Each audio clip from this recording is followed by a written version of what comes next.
Arnaud Alexandre, je représente le Consuel, association à but non lucratif. Je suis spécialisé dans la partie courant faible. Pour commencer, qu'on ferait un petit cadrage, réglementaire, et puis, l'impact du numérique sur le bâtiment. Je vais vous donner, Merci. Donc, ce qu'il faut bien comprendre, c'est que pour le Consuel qui est spécialisé en sécurité électrique, on a vraiment pris conscience qu'aujourd'hui, l'accès au numérique et les usages du numérique font pleinement partie des éléments de sécurité dans la vie de tous les jours. Pour se déplacer, pour avoir des informations. Voilà, aujourd'hui, tout est numérique, tout est entouré de numérique. Donc, pour bien reprendre un petit peu l'historique de tout cela, c'est qu'hier, le numérique était principalement basé dans le secteur tertiaire. On mettait des ordinateurs. Et de là, les gens, ils ont trouvé qu'il y avait des avantages à utiliser ces technologies. Donc, ils ont demandé de plus en plus de fonctions. En créant des fonctions, on a créé des technologies. Puis les technologies ont fait des fonctions. Les utilisateurs ont de plus en plus consommé. Et aujourd'hui, il n'y a quasiment plus de différence entre l'usage qu'on pouvait avoir professionnel et l'usage qu'on peut avoir personnellement. On est tous avec son smartphone, on regarde ses mails plus ou moins pro, perso, on fait tout aujourd'hui avec du numérique et on en demande de plus en plus.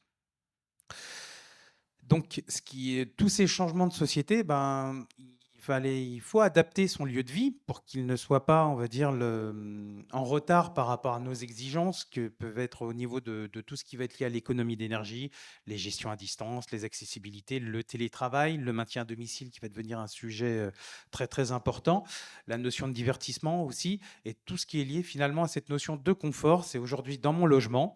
Bah, il faut que je puisse faire tout comme je peux faire dans mon bureau ou dans ma voiture. Aujourd'hui, beaucoup de voitures sont beaucoup plus connectées que la plupart des logements.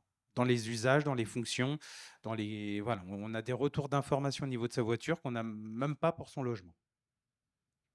oui, d'ailleurs, on en parlait ce matin, c'est que la consommation, dans une copropriété au niveau du logement, le propriétaire ne connaît pas sa consommation individuelle, hein.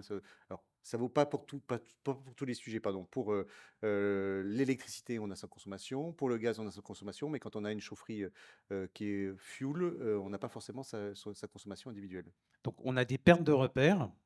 Alors qu'aujourd'hui, on sait parfaitement pouvoir identifier, tous les matériels et matériaux existent pour réussir à le faire, mais c'est pas mis en place et il y a les parties communes des immeubles d'habitation sont un peu le parent pauvre parce que finalement, ce qui devrait être la colonne vertébrale qui devrait pas supporter l'ensemble des services, c'est quasiment un élément qui est complètement délaissé. On met une prise, un point lumineux, on cache un petit peu tout ce qui est élément technique, alors que non, on pourrait rajouter beaucoup de capteurs, on pourrait faire beaucoup de choses pour savoir la vie de l'immeuble et même des occupants de l'immeuble, quelque part. Donc, la réglementation elle joue quand même sur ces deux termes. Il y a deux normes de référence qui sont à prendre en considération. C'est l'XPC 90-486 qui est lié vraiment à ce qu'on appelle les réseaux primaires de communication, à savoir les éléments pouvant être présents en partie commune, et la NFC 90-483 qui, elle, est plus liée à l'intérieur du logement, qui vraiment structure et développe intégralement les éléments du Code de la construction et de l'habitation. Donc, ces deux normes sont vraiment interdépendantes. Elles se contredisent pas, elles se complètent les unes les autres. Et c'est vraiment pour cela qu'il faut vraiment les appréhender pour voir le numérique et les parties communes et le logement comme un tout. C'est vraiment un tout. Et bien considérer que le numérique est devenu quasiment le quatrième fluide du bâtiment, comme l'eau, le gaz, l'électricité. Le numérique est vraiment une partie intrinsèquement liée et intégrée dans un immeuble. Voilà, merci, pour ce 1er point. Alors on avait dit peut-être, Arnaud, c'est qu'on parlerait peut-être de l'arrêt du cuivre, parce Donc, qu'aujourd'hui, voilà, mais c'est juste alors, pour faire la transition. Alors pour la transition, bon, Marc l'expliquera largement mieux que moi, mais l'arrêt du cuivre, ça va pas être neutre. C'est aujourd'hui tous les services qui sont présents au sein d'un immeuble, que ça peut être des retours d'informations de chaufferie, d'ascenseur, etc. Ce qu'il faut bien prendre en considération, c'est qu'il va y avoir ce qu'on appelle l'arrêt du cuivre qui va arriver, c'est-à-dire que tout ce qui passe, je simplifie énormément les termes, tout ce qui passe par le réseau cuivre, le téléphone, ça va être coupé. Donc, il y a deux choix qui vont se poser au niveau des syndics, des bailleurs, etc. C'est est-ce que je me dis, j'ai un système, un réseau, ou est-ce que je réfléchis un petit peu plus loin en me disant, bah, est-ce que je vais pas faire un réseau global sur lequel je vais venir brancher mes différents capteurs et mes retours d'informations. Voilà, et ça va arriver assez vite et on a encore le temps de réfléchir un petit peu sur la meilleure solution, mais il faut commencer à l'anticiper parce que du jour au lendemain, quand ça va couper, bah, ça va pas être des plus simples à gérer. Arnaud, alors, là, puisque vous avez commencé, est-ce qu'on peut, détailler, hein, concrètement les services, qu'il y a dans le bâtiment? Je crois on a préparé quelque chose là-dessus. Et puis, ce que vous décrivez, hein, c'est assurer une qualité, sur ces services, parce que c'est ce qu'il faut garantir aux consommateurs et à l'utilisateur, tout au moins. Tout à fait. Alors, ce qu'il faut bien comprendre, c'est que quand on parle de réseau de communication, ça va vraiment de la rue, c'est de mon arrivée fibre, bon, parce que c'est comme ce qui est le plus répandu, jusqu'au bout de la prise. Et tous ces intermédiaires, bah, il faut qu'il y ait une qualité de réalisation qui soit faite pour que l'ensemble soit, enfin, il y ait la pérennité dans le temps soit assurée.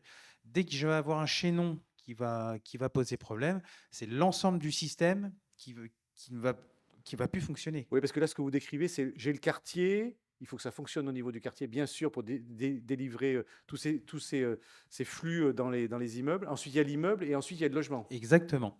Et surtout, on peut avoir de l'interconnexion entre la partie commune et le logement. Je peux avoir des retours d'informations bah, pour que le locataire il puisse avoir une information sur l'état des températures de son immeuble, par exemple. Au niveau des retours, avoir des systèmes de retour au niveau des chaufferies, des pompes de relevage, pour que le bailleur puisse faire de la maintenance préventive plutôt que de la maintenance curative. C'est au niveau des ascenseurs, au niveau des skidomes, au niveau des VMC, avoir des capteurs au niveau des éclairages.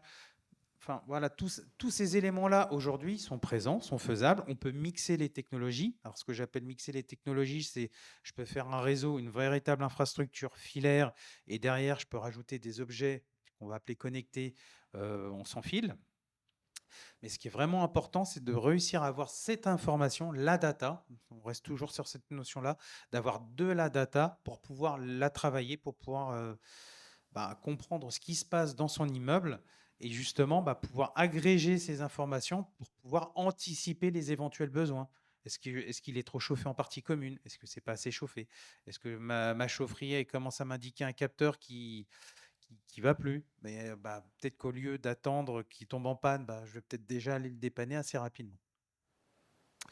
Et donc il y a tous ces éléments-là et qui sont bah, techniquement, il faut vraiment bien réfléchir à ce qu'on veut parce qu'il faut prendre que des solutions que j'appelle pérennes dans le temps. C'est parce qu'aujourd'hui, on parle du bâtiment, on le voit dans son entité, un immeuble, des logements, voilà. Mais on reprend sur toutes ces liées à tout ce qui est gestion d'énergie. C'est que demain, de l'énergie, je vais en avoir partout. Je vais en avoir éventuellement si j'ai des installations photovoltaïques. Je vais peut-être rajouter des solutions à batterie sur mon immeuble. Pas pour l'instant, mais ça va arriver. Puis demain, le véhicule tout Oui, parce que vous voulez dire, aujourd'hui, on a une généralisation de l'électrification des usages. Donc, tout à fait. bon, l'énergie, il y en a déjà partout, hein, il y a du fioul, il y a du charbon, et donc, mais là, ça va être pilotable de manière différente. Bah, et c'est un peu ça le problème, c'est qu'on ne le pilote pas ou mal. Mmh. Et donc aujourd'hui, bah, j'ai beaucoup d'énergie, je suis capable d'en produire beaucoup, mais si j'ai rien pour le consommer, bah, je le perds.